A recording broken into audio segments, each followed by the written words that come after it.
Gusto nyo bang masarap na pulutan at masarap iulam mga pare ko? Gawin nyo to, napakasarap mga pare ko, lalo na sa ginawa nating sausawan. Solid ang sarap mga pare ko. At siguradong tumba ang dalawang 4 kantos na din dyan mga pare ko. Kaya subukan nyo na ang fried crispy isaw mga pare ko. Nyamanaken saken! Bumili nga pala tayo ng 3 kilong isaw ng baboy mga pare ko sa Pandakake Market mga pare ko. Doon ko lang yan nakita. Unang kita ko lang mga pare ko, nag-crave talaga ako at yan ang inisip ko na iluto mga pare ko. So pakukuloy lang natin na 1 oras to mga pare ko. Isang kape natin ng asin mga pare ko at luya, bawang at laurel. Lagyan na rin natin ng pamintang nunal at takpan na natin yan mga pare ko. Hintayin natin ng 1 oras hanggang sa lumambot mga pare ko. Mga pare ko, yan, malambot na siguro ang ating isaw ng baboy. Yan. Yan. Gawin muna natin yan. Sobrang lambot na mga pare ko. Yun o, iwalay na. Katasin muna natin yan.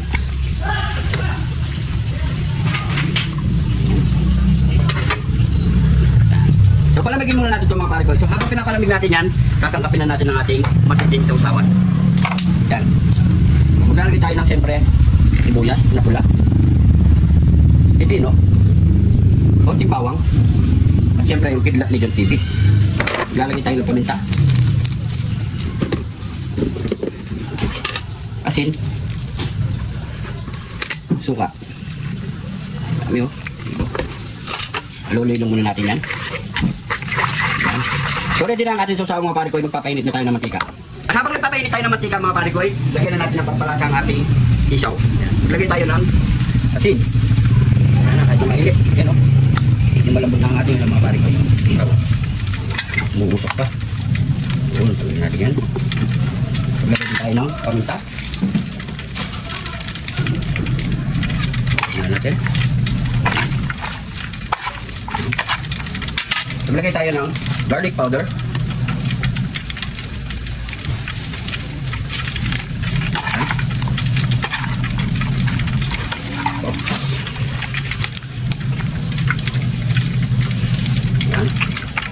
At onion powder para malasa ang ating crispy isaw ng baboy.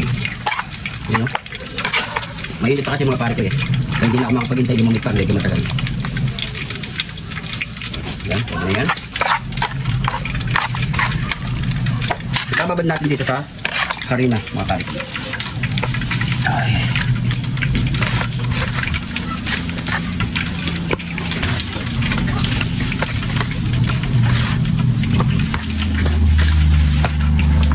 Sigurado napakaganda kalalabasan nito mga pare ko. Okay.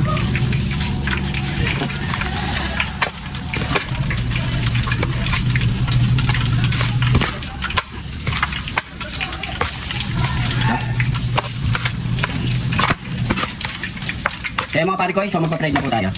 So mga pare ko, magsasarap na tayo ng unang batch. Yan.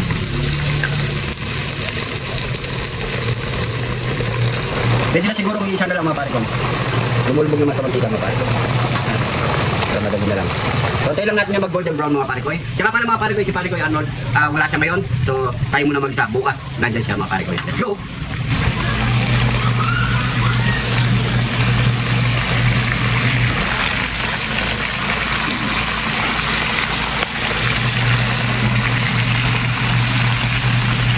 So yan mga pare ko, luto na ang ating crispy fried isaw ng baboy. Yan no. Pag ganyan na mga pare ko, okay na yan. Ayan no. Set aside natin yan. So dito. Wow. Yan.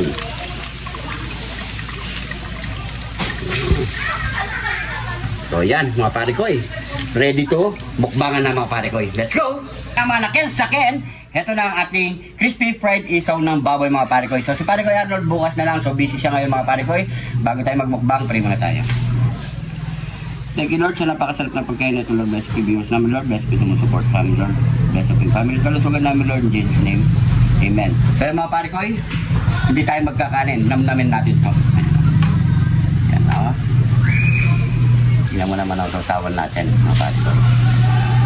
Wow.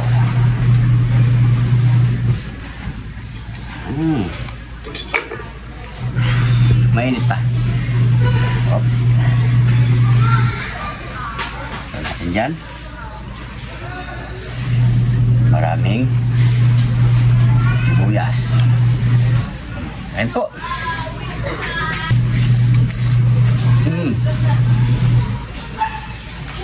Sarap. Solid.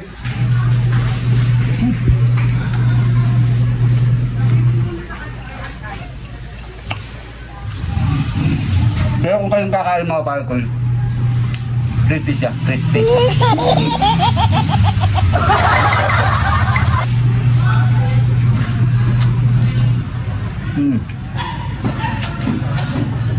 Sarap.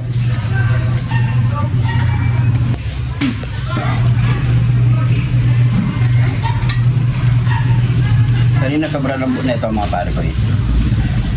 Pag pinili ko palang matagal, siyempre tisga.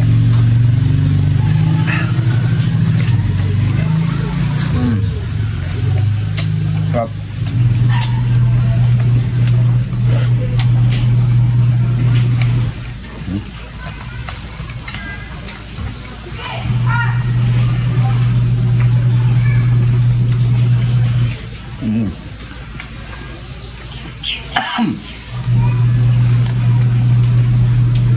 Kaya, sarap niya ito sa pulutan.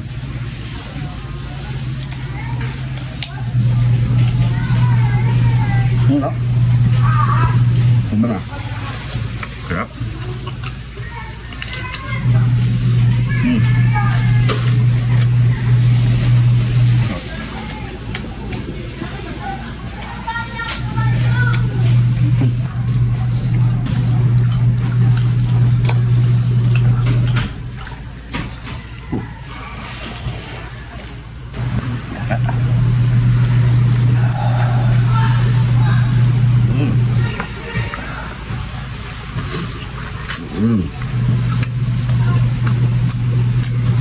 Sarap.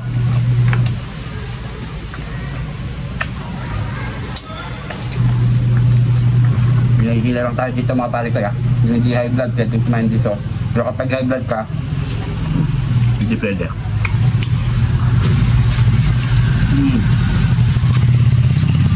Sarap.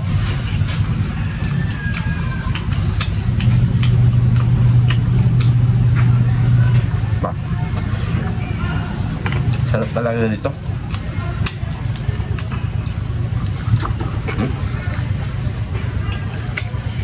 Punuin mo. Sawa.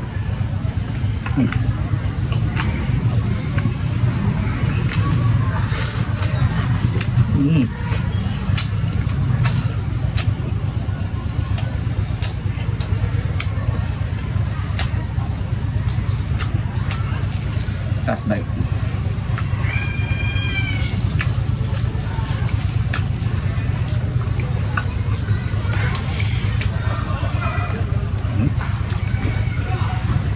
Masarap dyan, no?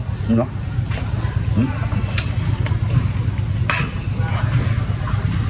Oh.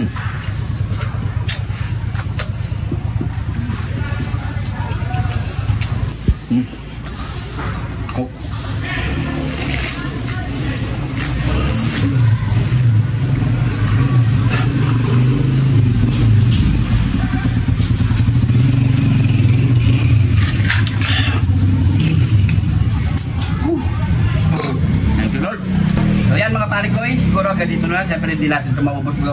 Hindi natin maubos ito mga parikoy.